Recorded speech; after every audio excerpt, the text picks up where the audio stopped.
Hello everyone, welcome to SM learning classes. আজকে আমরা চলে এসেছি আরেকটি ভিডিও নিয়ে।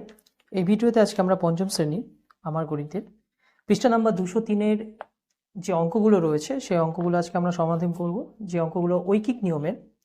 তো চলো ভিডিওটা শুরু করি।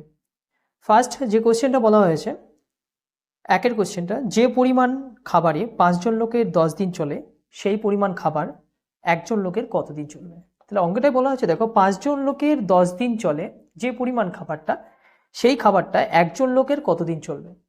তো প্রথমে লোক সংখ্যা দেখো আছে এবং দিন সংখ্যা আছে, আর অঙ্কটা চেয়েছে কি, ডিসপ্লেতে তোমরা অঙ্কটা দেখতে পাচ্ছ, অঙ্কটা দিয়ে দিয়েছে যে একজন লোকের কতদিন চলবে। সুতরাং এখানে আমাদের বার করতে বলেছে কি, আমাদের বার করতে বলা হয়েছে যে দিন সংখ্যা।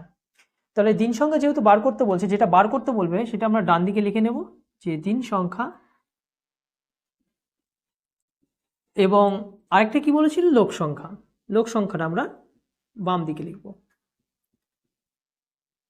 এবার এখানে যে লেখাটা রয়েছে, লেখা অনুযায়ী আমরা কাজ করব, সংখ্যাগুলো বসাবো। যে বলা হয়েছে যে 5 জন লোকের 10 দিন চলে, 5 জন লোকের কতদিন চলে, 10 দিন চলে খাবারটা। দেখো 5 জন লোকের 10 দিন চলছিল, যখনই এখানে লোক সংখ্যা একজন দাঁড়াবে, তার মানে কি লোক সংখ্যা কমে যাচ্ছে। আর লোক সংখ্যা কমে যাওয়া মানে কি, তোমাদের বুঝে নিতে হবে যে লোক সংখ্যা কমে গেলে দিন সংখ্যা বেড়ে যাবে। এই 5 জন লোক যে খাবারটা খাচ্ছিল, 10 দিন তাদের যাচ্ছিল, সেই খাবারটাই যদি একজন লোকে খায়, নিশ্চয়ই কি দিন সংখ্যাটা বেড়ে যাবে, কারণ একজন খেলে সেই পরিমাণ খাবারটা তার খেতে অনেক সময় লাগবে, তার আরও বেশি সময় লাগবে, তাই না? তো সেক্ষেত্রে এটা আমাদেরকে বার করতে হবে। তো একটা জিনিস বলবে, এই ঐকিক নিয়মের ক্ষেত্রে যে জিনিসটা লেখা জরুরি সেটা হচ্ছে এদের সম্পর্কটা। প্রথমে অঙ্কটাই দেখো বলা হয়েছে যে লোক সংখ্যা দিন সংখ্যা। তো লোক সংখ্যা এবং দিন সংখ্যা যখনই থাকবে তখন বুঝে নিতে হবে যে ব্যস্ত সম্পর্ক হয়।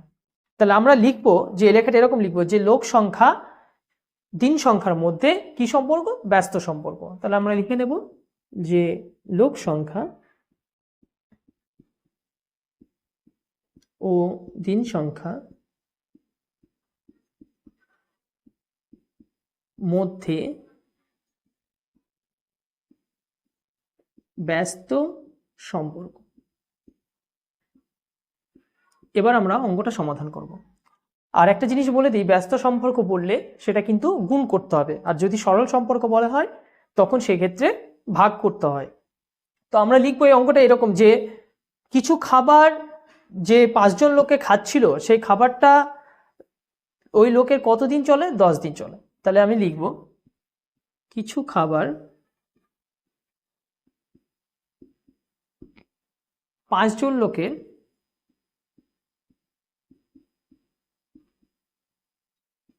কতদিন চলছে, 10 দিন।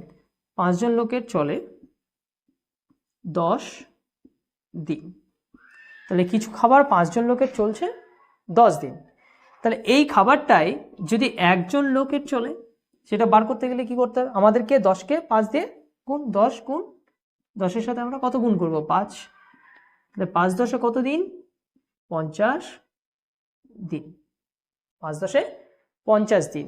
তাহলে উত্তরটা কি লিখবো আমরা, উত্তরটা লিখবো যে সেই পরিমাণ খাবার একজন লোকের কতদিন চলবে। অতএব সেই পরিমাণ খাবার, মানে এই যে পরিমাণ খাবারটা এখানে বলা হয়েছে সেটাই, এই পরিমাণ খাবার কজন লোকে, একজন লোকে, একজন লোকে কতদিন চলবে, 10 দিন চলবে।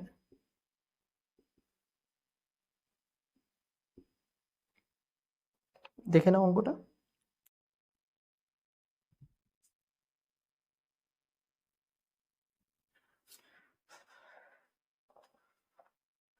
নেক্সট আমরা যে দ্বিতীয় অঙ্কটা আছে, দ্বিতীয় অঙ্কটা সমাধান করব। দ্বিতীয় অঙ্কটা বলা হয়েছে 5 জন লোক 4 দিনে গ্রামের পুকুর পরিষ্কারের কাজ করার, পুকুর পরিষ্কারটি যে করবে তার জন্য কাজটা নিয়েছে। এবার সেই কাজটা যদি 5 জন না করে একজন লোকে করে, তাহলে কতদিন সময় লাগবে। এখানেও কিন্তু দিন সংখ্যা বার করতে বলেছে। তো অঙ্কটা নোটস করে দেবে, আমরা মুছে দিচ্ছি। আমরা লোক সংখ্যা এবং দিন সংখ্যা একই রাখছি, শুধুমাত্র সংখ্যাগুলো মুছে দেব। তো এখানে বলা হয়েছে লোক সংখ্যা, লোক সংখ্যা কতজন আছে, 5 জন লোক। এই 5 জন লোক যে কাজটা করছিল পুকুর পরিষ্কারের কাজ করা, পুকুরটি পরিষ্কার করে যে কাজটা, সেটা কত দিনে করছে? 4 দিনে। এবার বলছে লোক সংখ্যা 5 জন থেকে 1 জন করে দেওয়া হলো, তাহলে দিন সংখ্যা, তাহলে লোক সংখ্যা কমে যাচ্ছে, তার মানে কি দিন সংখ্যা বেড়ে যাবে।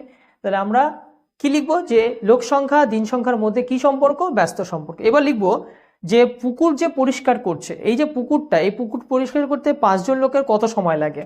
তাহলে লিখবো পুকুরটি পরিষ্কার করতে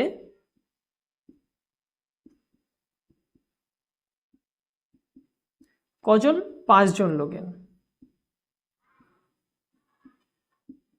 5 জন লোকের সময় লাগে কতদিন? 4 দিন। তাহলে পুকুরটি পরিষ্কার করতে 5 জন লোকের সময় লাগে 4 দিন। তাহলে এই পুকুরটি যখন পরিষ্কার করবে এবং লোক সংখ্যা যখন 1 জন থাকবে, তখন সময় লাগবে কত? বার করতে হবে। তখন আমরা কি করব? 5 গুণ 4 করব, বা 4 গুণ 5 লিখলে হবে। 5 গুণ 4 সমান কত দিন? 20 দিন। উত্তর কি চেয়েছে? উত্তর চেয়েছে যে একজন লোক ওই পুকুর পরিষ্কারের কাজ কত দিনে করবে। অতএব একজন লোক ওই পুকুর পরিষ্কারের কাজ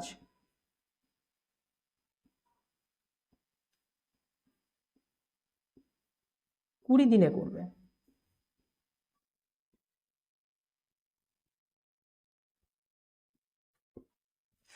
তাহলে এখানে প্রথমে কি ছিল? প্রথমে লোক সংখ্যা ছিল, দিন সংখ্যা বার করতে বলছিল। প্রথমে আছে 5 জন লোক, দিন সংখ্যা আছে 4 দিন, একজন লোক, তাহলে কতদিন বার করতাম?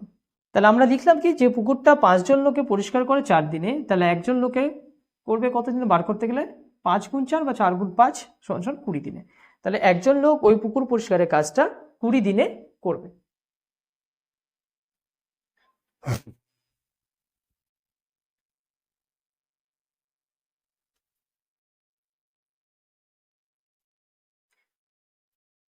নেক্সট 3 নম্বর অঙ্কটা দেখো। 12 জন লোক একটি রাস্তা 21 দিনে সারাতে পারে। 12 জন লোক একটি রাস্তা 21 দিনে সারাতে পারে, সেই রাস্তাটি একদিনে সারাতে কতজন লোক প্রয়োজন? এক্ষেত্রে লোক সংখ্যা দিন সংখ্যা আছে, চেয়েছে, এবার কিন্তু চেয়েছে যে কতজন লোক প্রয়োজন। তো লোক সংখ্যাটা আমরা প্রথমে ডান দিকে লিখে নেব।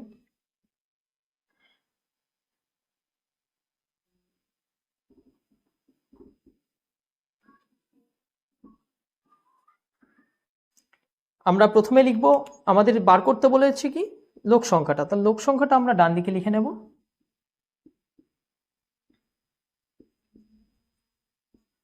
এবং বাম দিকে লিখব দিন সংখ্যা।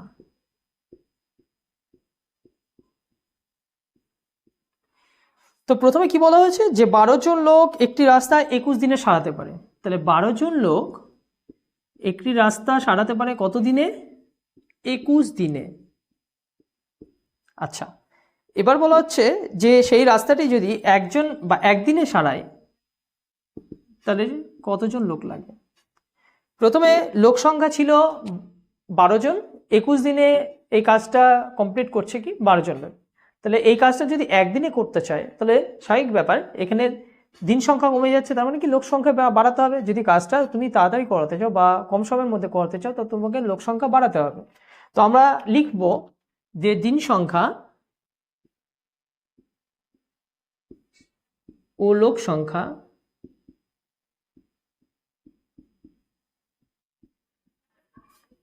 মধ্যে, এটাও কিন্তু ব্যস্ত সম্পর্ক, ব্যস্ত সম্পর্ক।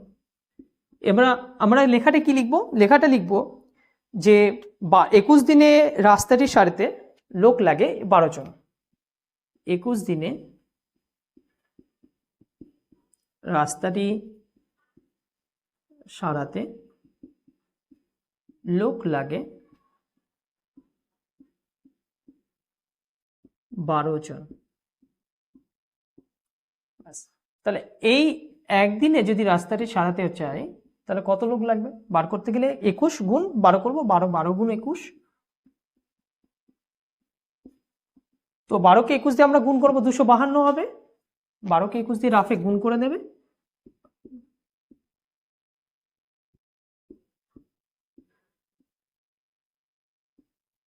কত আসছে 252, তাহলে কতজন লোক লাগবে 252 জন।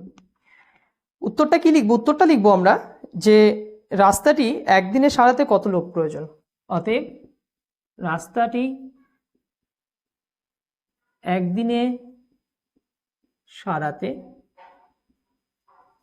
252 জন লোক প্রয়োজন।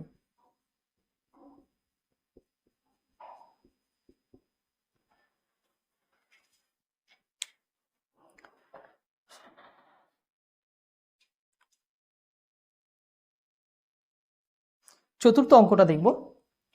চতুর্থ অঙ্কটা কি রয়েছে, যে দূরত্ব জিপ গাড়িটি ঘন্টায় 30 কিমি বেগে গেলে 2 ঘন্টায় যাওয়া যায়, সেই দূরত্ব 1 ঘন্টায় যেতে হলে জিপ গাড়িটির গতিবেগ কত হবে। অঙ্কটা একটু আলাদা হবে লেখার ধরনটা। তো বলা হয়েছে একটা জিপ গাড়ি যে দূরত্ব যাবে 30 কিমি বেগে 2 ঘন্টায়, ঠিক আছে।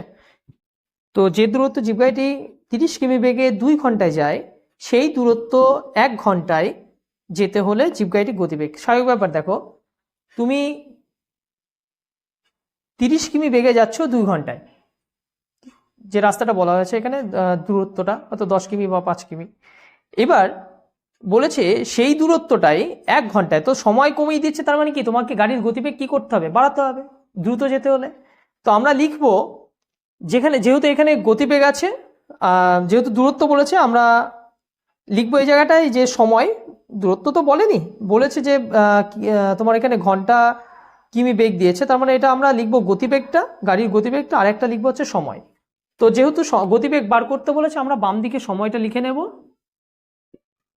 এবং ডান দিকে লিখব গতিবেগ এবং লিখব কিমি ঘন্টা। তো এখানে গতিবেগ আছে কত, 30 কিমি বেগ, 30 কিমি গতিবেগে যাচ্ছে কত কিমি, যাচ্ছে কয় ঘন্টায়, 2 ঘন্টায়। আচ্ছা, এবার যদি এটা 1 ঘন্টায় যায়, গতিবেগ কত হবে বার করতে হবে। তাহলে আমরা লিখব যে 2 ঘন্টায়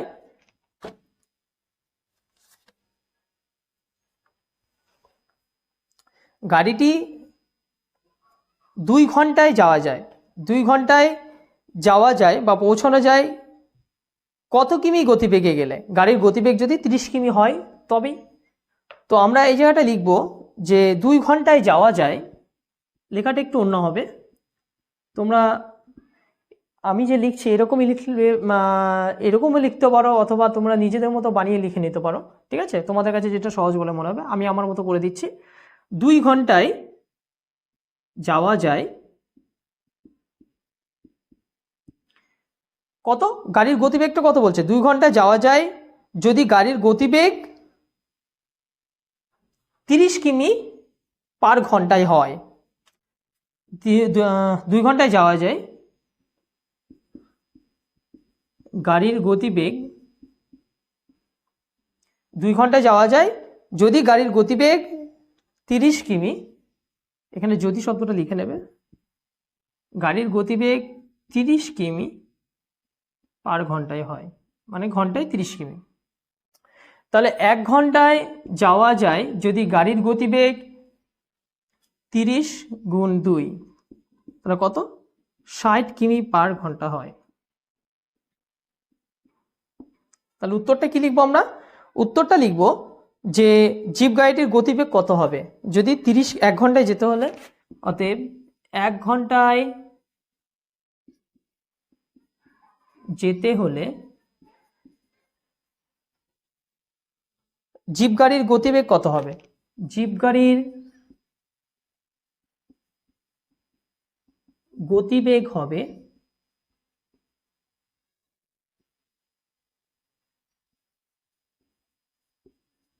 60 কিমি পার ঘন্টা। তার মানে কি এখানে কি বুঝতে পারছি আমরা, যে সময় যেহেতু কম নিচ্ছে, তাহলে আমাদেরকে গতিবেগটা কি করতে হবে, গতিবেগটা বাড়াতে হবে।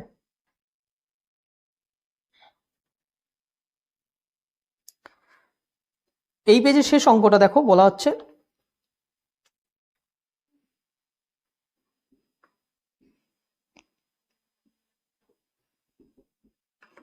5 নম্বর অঙ্কটা, 6টি লাঙল দিয়ে কিছু জমি চাষ করতে 4 দিন সময় লাগে। যদি লাঙল সংখ্যা 1টি হয় তাহলে ওই জমি চাষ করতে কতদিন সময় লাগবে? তাহলে সময় বার করতে বলেছে, তাহলে আমরা লিখবো দিন সংখ্যা এবং লাঙল সংখ্যা বাম দিকে লিখব। সরি, এর আগের অঙ্কটা আমার একটা জিনিস লেখা হয়নি, যে সম্পর্কটা গতিবেগের সাথে সময়ের, এটা ব্যস্ত সম্পর্ক, ওটা লিখে নেবে তোমরা। নেক্সট, তাহলে আমরা লিখছি কি 6টি লাঙল দিয়ে জমি চাষ করতে সময় লাগে কতদিন? 4 দিন। এখানে লাঙল সংখ্যা যদি 1টি হয়, দিন সংখ্যা কত বার করতে হবে। তাহলে আমরা প্রথমে লিখব যে লাঙল সংখ্যা ও দিন সংখ্যার মধ্যে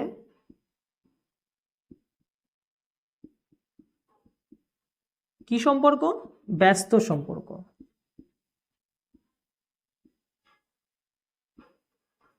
ব্যস্ত সম্পর্ক। তাহলে আমরা লিখব 6টি লাঙল দিয়ে জমি চাষ করতে সময় লাগে 4 দিন। লেখাটা এরকম লিখবে যে 6টি লাঙল দিয়ে জমি চাষ করতে সময় লাগে কতদিন? 4 দিন। তাহলে দেখো লাঙল সংখ্যা কমে যাচ্ছে কয়টি? 1টি। তাহলে 1টি লাঙল দিয়ে জমি চাষ করতে সময় লাগবে, তাহলে 4 গুণ 6 সমান কত দিন? 24 দিন। তাহলে উত্তর কি চেয়েছে? উত্তর চেয়েছে 1টি লাঙল দিয়ে জমি চাষ করতে কতদিন সময় লাগবে। তাহলে আমরা লিখব অতএব 1টি লাঙল দিয়ে জমি চাষ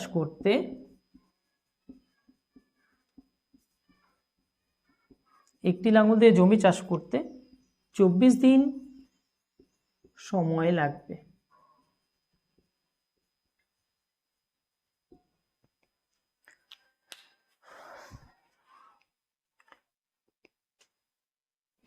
আর এই ঐকিক নিয়মের ক্ষেত্রে একটা জিনিস বলে দিই, এই যে এটা আমরা লিখছি না সম্পর্কটা, এটা কিন্তু তোমরা নোটস করবে, মানে প্রত্যেকটা অঙ্ক করার ক্ষেত্রে এটা লিখবে, কারণ ঐকিক নিয়মের ক্ষেত্রে এই লেখাটা খুবই জরুরি, যে সম্পর্কটা কি সম্পর্ক সেটা। তো আজকের ভিডিওটা এই পর্যন্তই। এর পরবর্তী ভিডিওতে আমরা পঞ্চম শ্রেণীর আরও অন্যান্য অঙ্ক এবং ষষ্ঠ শ্রেণীর আরও অঙ্ক নিয়ে আমরা আলোচনা করব। তো ভিডিওটি যদি ভালো লেগে থাকে অবশ্যই ভিডিওতে একটি লাইক করবে এবং কমেন্টের মাধ্যমে জানাবে, এবং চ্যানেলে যদি নতুন হয়ে থাকে অবশ্যই সাবস্ক্রাইব করবে চ্যানেলটি।